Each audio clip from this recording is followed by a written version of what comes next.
What's up, Auburn? Pastor Crespo here with Pastor Dustin Hall of the Try Jesus Auburn podcast. Thank you for joining us. Dustin, welcome. Yeah, good to be here. Good to be back. That's right. 2025. Back into the swing of things. Yeah, you know, I was telling you off camera that I was sick a little bit, and when I went to get up to speak again for a moment there, I kind of forgot how to do it. I was like, what, it was a crazy feeling. But I've been sick. The cold that I had somehow settled in my voice box. Mine too. It's been terrible. Maybe you can this year. still tell that my voice is not 100%. But, Yeah. Well, look, we're here. We're here, Dustin. I was hoping that you could give some words of wisdom, some counsel to those who are part of the Try Jesus Auburn family. Mm-hmm. You know, we started the new year, and my goodness, the way this year has started, at least if you listen to the news, has been just, I don't know the word to use, discouraging, sad, horrific. I don't know. It's just not good. I don't know if you, again, when you were on vacation, if you had a chance to catch up with, the situation in New Orleans with the person using their car to hurt people. Another car explosion, a Tesla in Las Vegas. Some guy in Virginia was caught with 150 pipe bombs in his house. Just a bunch of things that have been happening. And so I was listening to the news, and this is why I thought some people might be thinking about this. And Dustin, I wanted you to speak to this. Is 2025 the year of terrorism? And boy, what a thing to ask, right? But I was hoping that you could maybe talk to us a little bit, talk a little bit to those who might be having those concerns, because I do think there's a lot out there right now. And there's not a lot of, at least from what I'm hearing, not a lot of people being hopeful right now. Yeah, I think there's a lot of ways we could approach that. One of the things is that media, more than ever before in history, things are more accessible. So when something happens, everybody knows about it. So sometimes it seems like there's more of it. But also things are becoming more severe when it does take place. It seems like mass murders, shootings in schools and things that didn't happen back in the past. And in other episodes of the podcast, we've talked about this idea of the world passing away. And, basically that when sin entered the world, it was given sort of an expiration date where it just couldn't last forever. And the Bible talks about, increasing selfishness, increasing pride, increasing greed, increasing sin, essentially. And as this gets worse, the conditions in the world get worse, and it just leads to a breaking point in society. Now, a lot of people think, well, that's doom and gloom, right? Well, actually, if you think about it, it's just life running its course. It's sin running its course. But the good news is that Jesus says, when you see all this stuff, pay attention, because I'm coming to end it. I'm going to put an end to it. Yeah, if that's the one silver lining over the whole thing, is when you see these things, you can say, wow, it's a sign, right? Right. And also, I think when we see these things, it needs to, and the purpose that I think God is allowing some of it is that we need to start paying attention to the true source of hope and peace and life. Yeah. And so many people are looking to everything that, building doomsday bunkers, and maybe if this person gets elected, life will be all better. And you name it, climate advocates, and, you name the pet idea or the pet movement that people think, well, this is going to change the world and make it a better place. Now, some of those things may, but ultimately these things exist to show us that humanity is not going to figure this out. I agree. And I think one of the challenges is, what do you say? I mean, we have had a crazy end of 2024. I mean, what happened? What happened to the UFOs? I think, the media went on vacation. Seems like they didn't have anything to talk about, so they were making up these wild stories about these, drones or whatever they were, and then they went on vacation and forgot about it. Because maybe the media didn't go on vacation. Maybe the aliens went on vacation. Maybe they took a break and they'll be back. They're celebrating Christmas, Christmas break. Yeah, I saw a post that you put on Facebook about the whole UFO thing. And I doubt that aliens would bring UFOs and put navigation lights on. Let's think about that for just a second. Let's think about this. So we know the vast expanses of space. Yeah. We know that things are hundreds and thousands and millions and hundreds of millions of light years away. Right. Okay. So we're talking about advanced beings that have either figured out time travel, Yeah. because what light years are is how long it takes light to get from one light, the sun, the lights we have in here, how long it takes light to get from one point to another. Yeah. And when we say light years, it's something traveling 186,000 miles per second. Yeah, for 1 year. For one whole year. And when you're talking about hundreds and thousands and millions of those and hundreds of millions of those. Yeah. So what we're talking about is advanced civilizations, Yeah. beings who have either figured out time travel, because nothing's going to live long enough to go millions of light years, or to travel much faster than the speed of light, that they need to come down here and surveil us. They don't have technology to be able to look at our planet from a distance. Yeah. We have that. I can see you barbecuing in your backyard from space. Satellite, yeah. So these advanced beings need to come down here that close. Right. These aren't aliens. But listen, but it scared a lot of people. It did. There were a lot of people that were afraid. It's true. I mean, I know there were, bloggers and podcasts, YouTube hosts. Mm-hmm. They went to New Jersey and were doing their channels remotely because this was a big deal. Mm-hmm. So it's interesting, and then you go from that, mm-hmm. which personally I think the aliens were on vacation. I don't think the newspaper was just, that's a whole nother. But then you, I'm just kidding. But then you go from that to something more dangerous and more mm-hmm. serious mm-hmm. with, the mayhem and the destruction that these people are mm-hmm. causing. Mm-hmm. And then of course in the news, they're looking for, I wanted to say clicks, but they're not looking for clicks. They're looking for viewers. Yeah. And so they'll hype up what people, want to mm-hmm. know about what scares mm-hmm. you. Dustin, just quickly, I wanted you to share some words of encouragement to people who are looking forward to 2025 with dread. Mm-hmm. But before we do that, I just wanted to get your thoughts.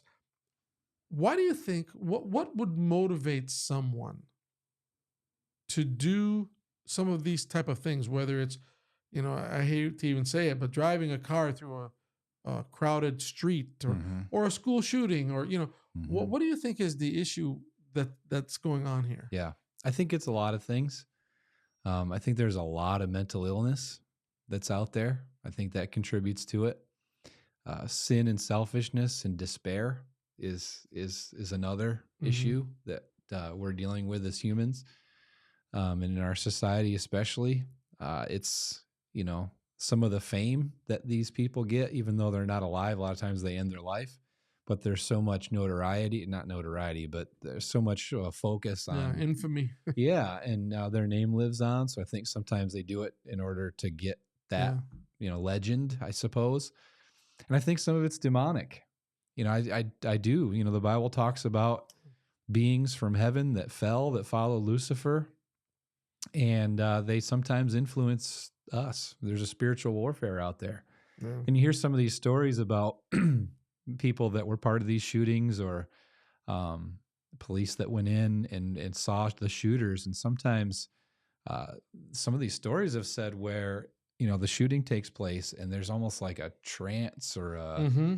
they're in some kind of zone or whatever, and then a loud noise happens and these people snap out of it, and that's when they end their lives. I don't know if I told you the story. I went to a security conference, and I don't want to get away from what we're trying to do, but mm-hmm. I went to a security conference where they had survivors of a church shooting, and they were telling their story, and they said the exact same thing, that the individual came in with a weapon and had this look on their face as if they were staring through everyone. Mm-hmm. And this was in Texas.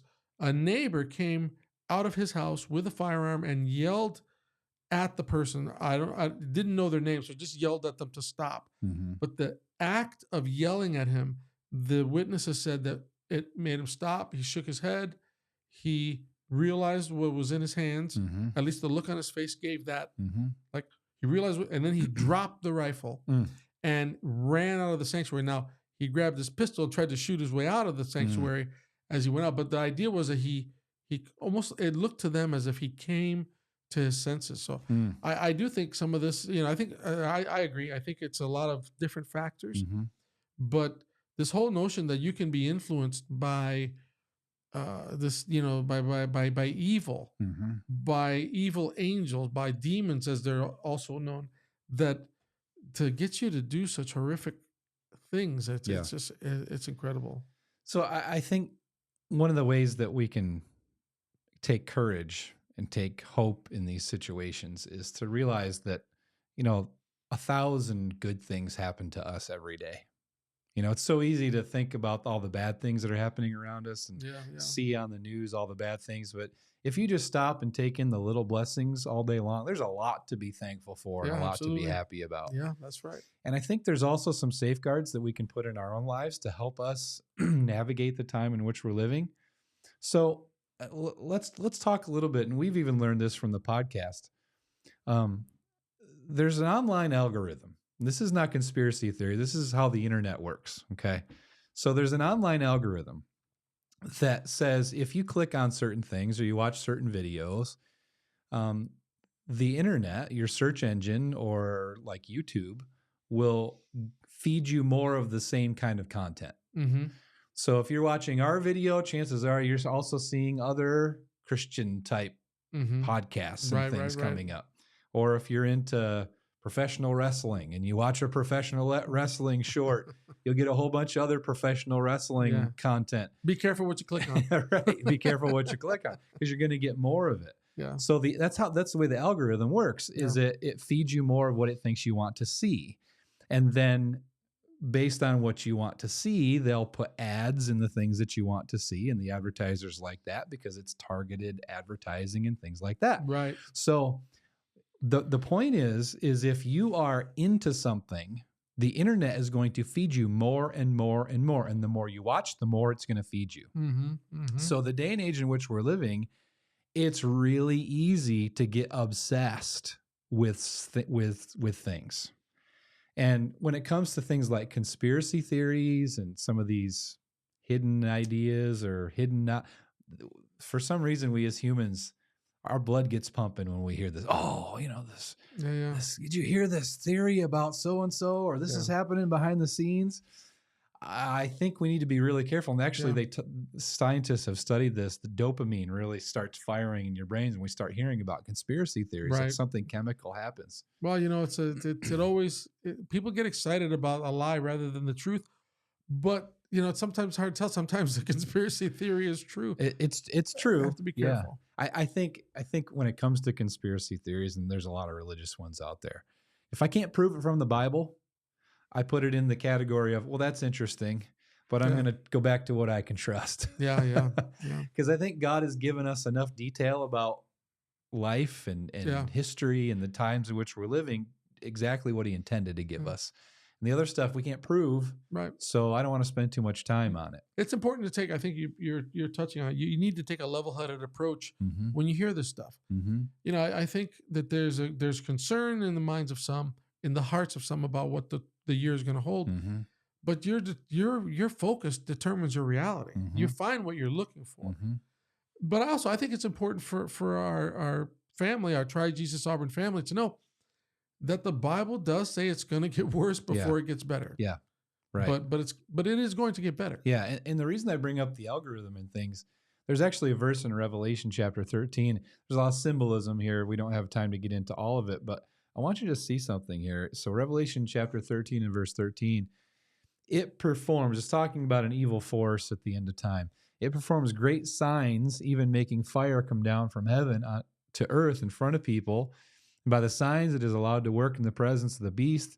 It deceives those who dwell on the earth, telling them to make an image to the beast. And again, there's a whole bunch of symbolism there that we don't have time to get into. But what this is a warning of is it's saying that our senses can be deceived. And at the end of time, we run the risk, especially of even the things that our five senses that we rely on, things we hear, things we see, things we touch, things we smell, can be used to deceive us. And when you start talking about issues with mental illness, being fed more and more of the content that we are personally interested in, or our pet idea, more and more of that, it's really easy to become extreme. It's really easy to become unbalanced. And I think as people that follow Jesus, we need to focus on him, his word, truth, the things that we can prove, the things that we know we can trust, not putting our trust in political agendas or politicians, not putting our trust in other humans, Yeah. but simply going to Jesus and his word. And also, I think it's important finding a good, healthy community of believers, Yeah. because a lot of extreme ideas, even from the Bible, come out of people that kind of study off on their own without bouncing those ideas off from other Yeah. people, Yeah. and they can get really out of balance. I find it interesting the the idea that you have to hang out with people that are healthy Mhm. if you want to be healthy. Yeah. And you don't want to hang out with people that express hopelessness because it takes the hope out of you. Mhm. So I think as you face this new year, it's important. It's important to know those things. Mhm. I think the future looks bright. I think 2025 is going to be a great year. Mhm. I'm sad Yeah. when I hear about these things that are happening, but at the same time, we know Mhm. it's going to get worse before it gets better. Mhm. And I think it's important for all of us to be balanced. I mean, I think Yeah. you're talking a little bit as I'm hearing you. The idea is you really need to have a balanced approach in life. You can't be so extreme Right. one way or the other. You're never going to be happy. Right. You're just never going to be happy. And we need to put safeguards around our mind and our heart. The Bible tells us to guard our heart, guard our mind, because it's so easy to get off track Yeah. and be confused. And as Revelation said, even the things you see around you can deceive you sometimes if you don't know what's reliable and what's true. Yeah. And so safeguarding our heart, safeguarding our mind will help keep us out of the extremes. But also when we're seeing these crazy things happening around us, we can know that it's all sign that Jesus is coming soon to rescue us from these things. Right. And that, I think it's also important that we realize time can be short. We don't know what tomorrow holds. We don't know how many breaths we have left. And so if we're kind of on the fence or haven't fully committed to the Lord, and we're just kind of,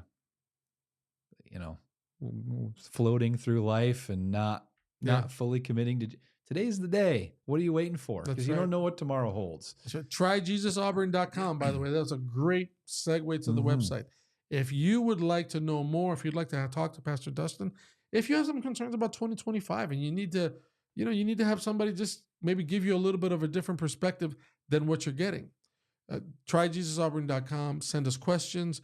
There's Bible studies happening there as well. In-person Bible studies you're doing. Yeah, Tuesday nights. Yep. You can find out where those are happening. Would love to have you there. Dustin, I think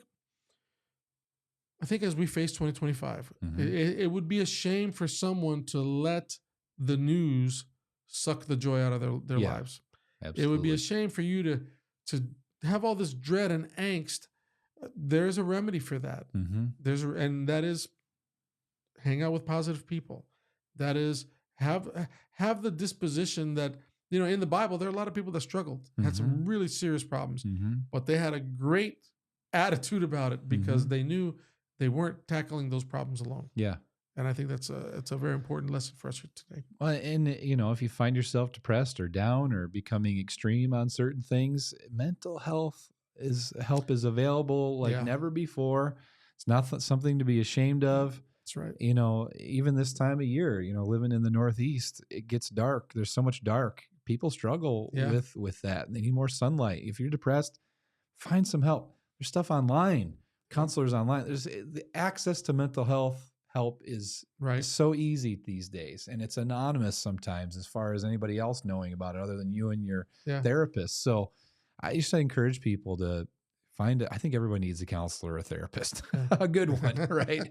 With a good perspective in life. That's right. And so, there's no shame in it. Yeah. And I think kind of going back to the earlier part of our conversation, quite often mental illness plus obsession equals extreme actions. Yeah. And so we need to pay attention to those signs in our life and the lives of our loved ones to help get that intervention that they need. It's made me a little bit more aware. I know we're coming to an end, but it's made me a little bit more aware that hopelessness is one of those things that you see in people that do this type Mm-hmm. of horrific, horrible acts. Mm-hmm. And I kind of have made not a resolution, but just a commitment within myself that when I deal with people, I don't want to do things to take their hope away. What I mean by that is sometimes you lose your temper with people. Yeah. So even in your own house with your children, that you lose your temper or you make them feel like they messed up and they can't recover. Mm-hmm. That by definition is taking hope away from them. Yeah.